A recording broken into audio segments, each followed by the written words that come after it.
Welcome to oneHOWTO, where today we are going to show you another belly dancing with a veil tutorial where we make infinity loops.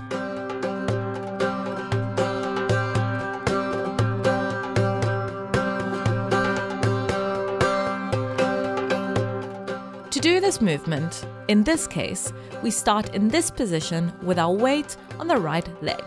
Keep your right heel flat and line up the toes of your left foot with it. Hold the body at a diagonal at about 45 degrees and lift your right hand over your head. Hide the right hand behind the ear with your elbow bent. With your left hand, we draw the infinity loop symbol with our hand parallel to the hip. These infinity loops can be vertical or horizontal.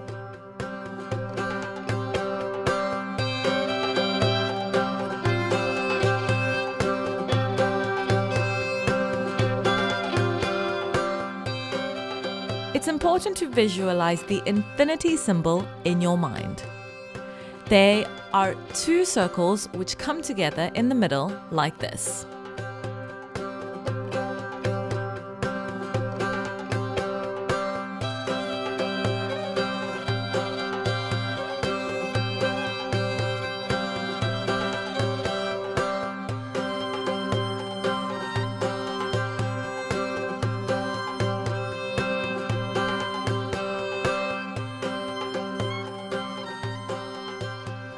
When changing position, use the opposite hand with the same movements. Try not to move the elbow and maintain your posture well. Thank you for watching our video. Give us a like if you enjoyed it, subscribe for more belly dancing tutorials to come, and we'll see you next time.